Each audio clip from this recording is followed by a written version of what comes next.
اپنے press conference کر رہے ہیں، اس پہ کام کیا، ان کو مبارکباد۔ پاکستان کی کہانی خواتین و حضرات انفارچونیٹلی وہی ہے جو پہلے تھی کہ جب بھی ہم تھوڑی سی گروتھ کرتے ہیں ہم کرنٹ اکاؤنٹ ڈیفیسٹ میں پھنس جاتے ہیں۔ اس سال بھی جو نئی جی ڈی پی کے حساب سے 5.97% گروتھ آئی ہے رواں مالی سال میں، جو تخمینہ ہے، اور پرانے جی ڈی پی کے حساب سے وہ تھوڑی سی گروتھ کم ہوتی، لیکن جو نئے تخمینے کے حساب سے یہ گروتھ 5.97 ہے۔ مگر وہی مسئلہ ہے کہ جیسے ہی گروتھ آپ کی آئی ہے، آپ کا کرنٹ اکاؤنٹ ڈیفیسٹ جو ہے وہ آپے سے باہر ہو گیا ہے اور آپ کو ڈالر بیلنس آف پیمنٹ کا کرائسس آ گیا ہے۔ جیسا کہ آپ جانتے ہیں کہ اس سال تقریباً 76-77 بلین ڈالرز کے درمیان ہمارا امپورٹ ہوگا، جو کہ تاریخ رقم کرے گا ناٹ اونلی کہ ایبسولوٹ نمبر میں 76-77 billion is the highest imports ever, لیکن جی ڈی پی کے تناسب سے بھی یہ پاکستان میں زیادہ بڑا ترین نمبر ہے۔ تو یہ امپورٹ بڑی تیزی سے بڑھی ہے، تقریباً 48% پچھلے سال کے مقابلے میں بڑھی ہے۔ ایکسپورٹ بھی بڑھی ہے قیمتیں بڑھنے کی وجہ سے، اور دیگر کوانٹیٹیز بھی بڑھی ہیں۔ بالکل ہمارے ٹیکسٹائل والوں نے بڑا اچھا کام کیا ہے، میں ان کو مبارکباد بھی پیش کرتا ہوں۔ ایکسپورٹ بھی بڑھی ہے، لیکن ایکسپورٹ ظاہر ہے کہ صرف 28% بڑھی ہے۔ تو آپ کا جو ٹریڈ ڈیفیسٹ ہے وہ اس وقت 45 بلین ڈالرز کا ہو چکا ہے۔ اور ایک زمانہ تھا کہ جب ایکسپورٹ جو تھی وہ آپ کی امپورٹ کی آدھی ہوتی تھی، اب ایکسپورٹ جو ہے وہ امپورٹ کی صرف 40% رہ گئی ہے۔ یہ ایک بہت بڑا لمحہ فکریہ ہے ہماری قوم کے لیے کہ ہم صرف 40% اپنا امپورٹ جو ہے وہ اپنے ایکسپورٹ سے فائنینس کر سکتے ہیں۔ 60% کے لیے ہم کو یا ریمیٹنس پہ یا قرضوں پہ ریلائی کرنا ہوتا ہے، جس کی وجہ سے ہمارا ملک جو ہے وہ بار بار بیلنس آف پیمنٹ کی پرابلمز میں پھنس جاتا ہے۔ اور اس بار بھی ایسا ہوا کہ کووڈ کے دنوں میں جب کہ ٹریڈ دنیا کا کم ہو گیا تھا اور قیمتیں بہت سستی ہو گئی تھیں، پیٹرول سستا تھا، ڈیزل سستا تھا، گیس سستی تھی، اس زمانے میں آپ بیلنس آف پیمنٹ کے پرابلمز کو عبور کر چکے تھے۔ لیکن جیسے ہی آپ نے گروتھ کی اور وہی آپ نے نسخہ اپنایا تو آپ کا بیلنس آف پیمنٹ آؤٹ ہو گیا، اور اس وقت پچھلے مارچ میں جیسا کہ آپ جانتے ہیں کہ 5.6 بلین ڈالر سے آپ کا ریزروز کم ہوا، اور بڑے عرصے بعد پاکستان کا ریزرو ایک مرتبہ پھر 10 بلین ڈالر سے کم ہو چکا ہے اور 9.6 یا 9.7 بلین ہے۔ لیکن میں اللہ تعالیٰ کی ذات سے امید کرتا ہوں کہ کل یا آنے والے پیر منگل تک انشاءاللہ تعالیٰ یہ بڑھ کے پھر 12 بلین ہو جائے گا، جب ہم چائنا سے 2.4 بلین ڈالرز جو کہ ہم ایکسپیکٹ کر رہے ہیں وہ آ جائیں گے۔ تو we are very grateful to China کہ وہ ہم کو ایک 2.4 بلین ڈالرز ہم کو ان سے مل جائیں گے۔ جو پاکستان کی معیشت کا سمت ہے اب اس کو سدھارنے کی ضرورت ہے۔ آپ جانتے ہیں کہ اس وقت تیل کی قیمت 120-123 ڈالر کے درمیان رینج میں گھوم رہی ہے، اور اس انٹرنیشنل برینٹ کی جو آئل کی برینٹ پرائس 123 ڈالرز، اس کی وجہ سے پیٹرول، ڈیزل اور دوسری جو تیل سے بننے والی چیزیں ہیں وہ بہت زیادہ مہنگی ہو گئی ہیں، چاہے وہ پلاسٹکس ہوں چاہے وہ دیگر چیزیں ہوں، اور اس کی وجہ سے ہم کو پیٹرول اور ڈیزل بھی پاکستان میں مہنگا کرنا پڑا 2 مرتبہ، 30 روپے دونوں مرتبہ مہنگے کیے۔ اور یہ ایک المیہ ہے کہ خان صاحب نے جانے سے پہلے پیٹرول جو تھا وہ سستا کر دیا تھا اور ڈیزل بھی سستا کر دیا تھا، قیمت خرید کو مد نظر نہیں رکھتے ہوئے سستا کر دیا تھا، اور وہ چیک لکھنے کے مترادف تھا۔ انہوں نے چیک لکھ کے عوام کو دے دیے کہ یہ لو 1000 روپے کے چیک، لیکن جب آپ کیش کرانا جائیں گے تو بینک میں پیسے نہیں تھے۔ وہ اتفاق ہے کہ اسی اتفاق تو نہیں ہے، ایکچولی خان صاحب کو پتہ تھی کہ وہ جا رہے ہیں، تو ان کو یہ پتہ تھی کہ جب چیک کیش کرنے آئے گا تو اس وقت کوئی اور کھڑا ہوگا، اور وہ شہباز شریف صاحب کھڑے ہوئے ہیں جو چیک کیش کر رہے ہیں۔ تو بہرحال ہمیں کچھ مشکل فیصلے لینے پڑے، لیکن اللہ تعالیٰ کی مہربانی سے ہم وہ مشکل فیصلے لینے میں کامیاب ہوئے ہیں، اور جو ایمیننٹ ڈیفالٹ کی طرف ملک جا رہا تھا وہ اللہ تعالیٰ کی مہربانی سے اب ہم نے اس کو اوائڈ کر لیا، اس راستے سے ہم ہٹ گئے ہیں، اور اللہ تعالیٰ کی مہربانی سے اب ہم اسٹیبلٹی کے راستے پہ، استحکام کے راستے پہ آ گئے ہیں، اور انشاءاللہ تعالیٰ جلد اپنی استحکام کی منزل پر پہنچیں گے، اور اس کے بعد انشاءاللہ تعالیٰ آپ کو ایک مرتبہ پھر گروتھ دکھائیں گے، لیکن گروتھ ود رسپانسبلٹی دکھائیں گے، گروتھ وچ از سسٹینیبل، جس کو کہتے ہیں کہ ہمارے گروتھ کے 2 وہ عنصر ہیں۔ ایک ہماری گروتھ انشاءاللہ سسٹینیبل ہوگی، وہ گروتھ یعنی کہ جس کے اندر بار بار کرنٹ اکاؤنٹ ڈیفیسٹ نہ ہو، بار بار بیلنس آف پیمنٹ کرائسس نہ ہو، اور آپ وہ گروتھ لے کر آئیں جو سسٹینیبل ہو. یہ نہیں کہ آپ نے 4-6% گروتھ کری اور فوراً آپ کا کرنٹ اکاؤنٹ ڈیفیسٹ جو ہے وہ آپ سے باہر نکل جائے اور آپ ڈالر کے کرائسس میں آ جائیں. تو یہ ایک سسٹینیبلٹی چاہیے، اور سسٹینیبلٹی کے لیے اللہ تعالیٰ کا شکر ہے کہ ساتھ ساتھ آپ کو انکلوسیوٹی بھی چاہیے، انکلوسیو گروتھ چاہیے. ہم جو غلطی کرتے ہیں میرے خیال سے اس ملک میں، وہ یہ کرتے ہیں کہ ہم نے ہمیشہ جو ایک سرمایہ کار کا طبقہ ہے، جو صاحب ثروت لوگ ہیں، ان کو ہم، اور بڑی سنسیئرلی ہم ان کو مراد دیتے ہیں تاکہ وہ صنعت کو آگے بڑھا سکیں، تاکہ وہ تجارت کو آگے بڑھا سکیں، تاکہ معیشت آگے بڑھے. اور وہ ایک اسٹریٹجی ہے، مگر اس کے نتیجے میں یہ ہوتا ہے کہ جب ہم ایک عمرہ کو مزید مراد دیتے ہیں اور وہ جب صنعتیں لگاتے ہیں یا دیگر جو خرچے کرتے ہیں، تو ہمارا امپورٹ باسکٹ بہت بڑھ جاتا ہے، امپورٹ بڑھا جاتا ہے. آپ اس طرح سوچیں کہ ایک امیر آدمی کے کنسمپشن باسکٹ میں، یا ایک امیر آدمی جو خرچ کر رہا ہوتا ہے اس کے اندر امپورٹ کافی ہوتا ہے، جبکہ غریب شخص اگر خرچ کر رہا ہوتا ہے تو وہ امپورٹ کی چیزیں نہیں ہوتی، اس کی آٹے دال وغیرہ کی چیزیں ہوتی ہیں. تو اگر آپ انکلوسیو گروتھ کریں گے، جس کے اندر آپ گروتھ لے کر آئیں گے معیشت میں، غریب لوگوں کو اور متوسط طبقے کے لوگوں کو مراد دے کر، ان کو فیسیلیٹیٹ کر کر، ان کا اسپینڈنگ پاور بڑھا کر، تو شاید آپ کی ڈومیسٹک پروڈکشن بھی بڑھ جائے گی، آپ کی ایگریکلچر پروڈکشن بھی بڑھ جائے گی، لیکن آپ کا امپورٹ بل نہیں بڑھے گا. تو وہ گروتھ جو ہے وہ انکلوسیو تو ہوگی لیکن سسٹینیبل بھی ہو جائے گی. اس کے ساتھ ساتھ یہ دیکھ لیں آپ کہ ایکسپورٹس جو ہے، 80% ہماری انڈسٹری جو پاکستان میں ہے وہ امپورٹ کے لیے لگی ہوئی ہے، وہ لوکل ڈومیسٹک سیلز کے لیے لگی ہے اور ایکسپورٹس کے لیے نہیں لگی ہوئی. تو ہم کو اس کا بھی رخ ادھر لے کر جانا ہے کہ زیادہ تر انڈسٹری جو اب لگے وہ ایکسپورٹ کے لیے لگے اور ہم ایکسپورٹ میں کمپیریٹیو ہو جائیں. یہاں پہ یہ بات بھی بتانا ضروری ہے کہ کیونکہ توانائی بہت مہنگی ہو گئی ہے، اس لیے ہماری انڈسٹری جو ہے وہ ان کمپیریٹیو بھی ہو گئی ہے، اور کبھی کبھی وہ بند بھی ہوتی ہے سپلائی انرجی کی نہ ملنے کی وجہ سے. پچھلے نومبر میں حکومت نے ان کو کہا تھا کہ ان کو دسمبر میں کہا تھا کہ جو نومبر میں گیس مل رہی تھی اس سے آدھی دیں گے. اس کے بعد فروری کے بعد انہوں نے گیس ان کی بند کر دی تھی کافی عرصے تک، اور آدھی سے بھی کم دی تھی. اب ہم نے اللہ تعالیٰ کی مہربانی سے کچھ دن بند رکھی تھی، لیکن اب ہم نے اللہ تعالیٰ کی مہربانی سے پاکستان بھر میں گیس کو کھول دیا ہے، ہر انڈسٹری کو گیس دے رہے ہیں.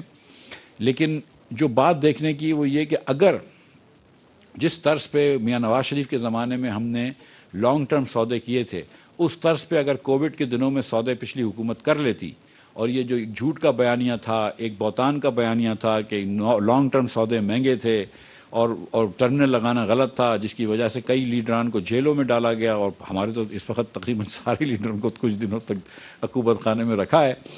لیکن وہ اگر بیانیہ چھوڑ دیتی اور ایمانداری سے کام کرتی، اور اگر کووڈ کے زمانے میں لانگ ٹرم پلان کو لے لیتی سودے، تو آج یہ قسم کی جو مہنگائی ہے، جو بجلی میں ہوش ربا مہنگائی ہے، جو پیٹرول اور ڈیزل میں ہوش ربا مہنگائی ہے، جو ملک بھر میں ہر جو افراط زر آیا ہوا ہے، شاید اس میں کمی ہوتی، شاید اس میں اتنی مہنگائی نہیں آتی. لیکن جو اس وقت خرم دستگیر صاحب یہاں بیٹھے ہیں، جو ان کے پلانٹس چلانے کے اندر ہم کو ایندھن لینا پڑ رہا ہے، وہ بھی مہنگا لینا پڑ رہا ہے، کیونکہ کوئی لانگ ٹرم سودے حکومت نہیں کر کے گئی ہے. پھر آپ کو احسن اقبال صاحب ابھی بتائیں گے پی ایچ ڈی پی کے بارے میں بھی، اور یہ بھی بتائیں گے، میں امید کرتا ہوں کہ سی پیک کے ساتھ کیسا سوتیلا پن کا سلوک کیا گیا ہے. اور یہ جو بات کرتے ہیں خان صاحب کے بارے میں، اور اب تو خان صاحب خود بھی، شیخ رشید صاحب خود بھی کہہ چکے ہیں کہ خان صاحب نے بارودی سرنگیں بچھائی تھیں. تو میں آپ کو ایک سچی بات بتاؤں کہ دیکھیں، مسلم لیگ نون کے لیے بارودی سرنگیں صرف نہیں تھیں، کولیشن حکومت کے لیے، Peoples Party, J U I, M Q M, ان کے لیے بارودی سرنگیں صرف نہیں تھیں، بارودی سرنگیں ریاست پاکستان کے لیے تھیں. آج اگر معیشت کسی کی خراب ہو رہی ہے تو مسلم لیگ نون کی معیشت خراب نہیں ہو رہی، پیپلز پارٹی کی معیشت خراب نہیں ہو رہی، پی ٹی آئی کی معیشت خراب نہیں ہو رہی، پاکستان کی معیشت خراب ہو رہی ہے. اگر آج مہنگائی ہو رہی ہے تو پورے پاکستان کے اندر مہنگائی ہو رہی ہے. اگر آج بجلی کی لوڈ شیڈنگ ہو رہی ہے کیونکہ خان صاحب نے بجلی کے معاہدے نہیں کرے، بجلی کے سودے نہیں، ایندھن کے معاہدے نہیں کرے، بجلی کے کارخانے نہیں لگائے، تو وہ پورے ملک کے اندر لوڈ شیڈنگ ہو رہی ہے، وہ پاکستان کے اندر لوڈ شیڈنگ ہو رہی ہے. تو خان صاحب نے جو نقصان پہنچایا ہے وہ ملک کے لیے پہنچایا ہے. میں یہ آپ کے سامنے بات رکھنا چاہتا ہوں. ایف ڈی آئی کے بارے میں بات ہوئی ہے. ایف ڈی آئی 2017-18 کے اندر اگر 2 بلین تھی تو آج 1.25 بلین ہے پہلے 9 مہینوں میں. ٹریڈ ڈیفیسٹ بھی ہم سے زیادہ ہے، کرنٹ اکاؤنٹ ڈیفیسٹ بھی آج پہلے 9 مہینوں میں زیادہ ہے. ہر اسٹیٹسٹکس میں پاکستان پیچھے گیا ہے، کیونکہ 3 پونے 4 سال ایک نااہل ترین حکومت نے فیصلے کیے ہیں، اور جتنی ہسٹورک اپرچونٹیز تھی کووڈ کے اندر، ایک once in a lifetime opportunity آتی ہے. اگر کووڈ ایک once in a lifetime یا ونس ان اے سینچری کی وبا تھی اور تھی، تو کووڈ کے بعد اس کے بعد جو تیل گیس وغیرہ سستی ہوئی، وہ بھی once in a lifetime opportunity تھی جو اس پچھلی حکومت نے مس کری. اور اب کووڈ کے بہت مضر اثرات تھے. ظاہر ہے کہ ہمارے بڑے بھائی بہن انتقال کر گئے، دنیا بھر میں جانوں کا نقصان ہوا، لیکن پاکستانی ریاست کو فائنینشیل نقصان نہیں ہوا تھا. $4 بلین سے زیادہ آپ کو G20 کے ملکوں نے پیمنٹس مؤخر کر دیں. آپ کو IMF نے $1.5 بلین ایڈیشنل دیا. پروگرام کو انہوں نے سسپینشن میں ڈال دیا، یہ ڈیلے کر دیا. تو بہت ساری دنیا بھر نے آپ کو مراد دی، لیکن آپ نے اس مراد سے کنسالیڈیٹ نہیں کری اپنی فسکل پوزیشن، اور وہیں پہ آپ ولنریبل ہو گئے. تو جیسے ہی آپ کی گروتھ آئی، آپ واپس کرنٹ اکاؤنٹ ڈیفیسٹ میں پھنس گئے. آج کل جو حالات ہیں کہ جتنی قیمت بڑھ گئی ہے آپ کی گندم کی، اور یہ بھی آپ کو بتاتا چلوں کہ گندم بھی آج امپورٹ کرنی پڑ رہی ہے. اس سال 3 ملین ٹن گندم ہم امپورٹ کریں گے، جس کے اندر ہم کچھ اسٹریٹجک ریزرو میں بھی ڈالیں گے اور کچھ اپنے استعمال میں بھی لے کر آئیں گے. اور ہم دنیا بھر سے کہیں سے بھی ریڈی ہیں. اس وقت ہم نے پہلا جو اپروول دیا ہے G2G نیگوسیشن کا، وہ رشیا سے دیا ہے. تو ہم گندم بھی امپورٹ کریں گے. یہ وہ گندم تھی جو 2017-18 میں ہم ایکسپورٹ کر رہے تھے. پچھلے سال ہم نے چینی بھی امپورٹ کری ہے، وہی چینی ہے جو 2017-18 میں ہم ایکسپورٹ کر رہے تھے. ہم پچھلے 2 سالوں میں آپ کو پتا ہے کہ پچھلے سال 5 ملین بیل، یہ 5.5 ملین بیل ہم نے کاٹن کی پیدا کی ہیں، جو کہ 1983-84 کے بعد سب سے کم تھی. تو بہت جگہوں پہ پاکستان جو تھا وہ پیچھے چلا گیا، اور یہ ایک دم اتفاق نہیں ہو سکتا ہے. میں سمجھتا ہوں کہ یہ ان لوگوں کی کچھ غلطی ہے. ایک دو باتیں فسکل کی افیئرس کی کر لوں کہ جب 2017-18 میں ہماری حکومت گئی تھی، تو اس وقت tax to G D P, ہم FBR tax to G D P 11.1% تھا. ہم جب آئے تھے 2013 میں تو 8.5 پہ آئے تھے اور چھوڑ کے گئے تھے. تو اللہ تعالیٰ کی مہربانی سے 11.1 پہ چھوڑ کے گئے تھے.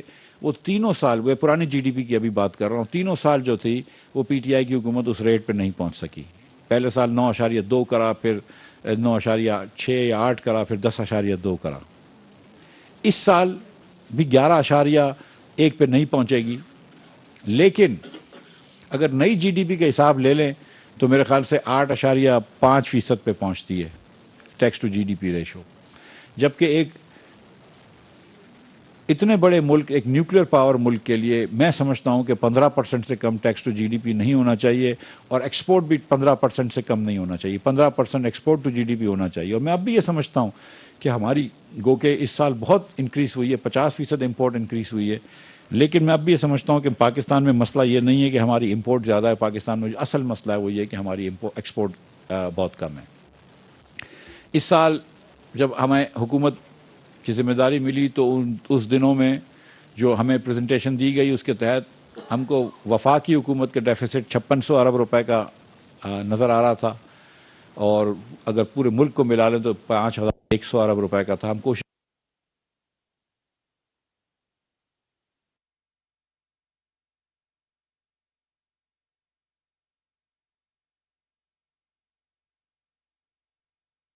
اس وقت وفاقی وزراء اسلام آباد میں پریس کانفرنس کر رہے ہیں. وزیر خزانہ مفتاح اسماعیل کا کہنا تھا کہ جاری کھاتوں کا خسارہ آپ سے باہر ہو گیا ہے. جب بھی شرح نمو بڑھتی ہے کھاتوں کے جاری خسارے میں پھنس جاتے ہیں. درآمدات پچھلے سال کے حساب سے ڈیفیسٹ تھا، اور اس سال PTI کا ڈیفیسٹ تقریباً 5000 ارب روپے کا ہوگا، جو ہمارے ڈیفیسٹ سے 3 گنا سے بھی زیادہ ہے. اور 4 سالوں میں یہ آپ بات سن چکے ہیں پہلے بھی، 4 سالوں میں، پونے 4 سالوں میں خان صاحب نے جتنا قرضہ لیا ہے تقریباً 20,000 ارب روپے، جو اس سے پہلے پاکستانیوں نے لیاقت علی خان صاحب سے لے کر ناصر الملک تک جتنے بھی 19 وزیر اعظم آئے، اس کے اندر کچھ صدور بھی آئے، کچھ فوجی جنرل بھی آئے، ان سب نے مل کر جتنا قرضہ لیا تھا 71 سالوں میں، اس کا 80% قرضہ خان صاحب نے پونے 4 سال میں لیا. لہٰذا جس سال ہم چھوڑ کے گئے تھے اس سال ہم نے 1500 ارب روپے ڈیٹ سروسنگ کری. اس سال ہم 3100 ارب روپے سے زیادہ کی ڈیٹ سروسنگ کریں گے، اور اگلے سال ہمیں لگ رہا ہے کہ 3900 ارب روپیہ آپ لوگ خرچ کریں گے سود کے اوپر. 39 کیا 3900 plus 3900 billion plus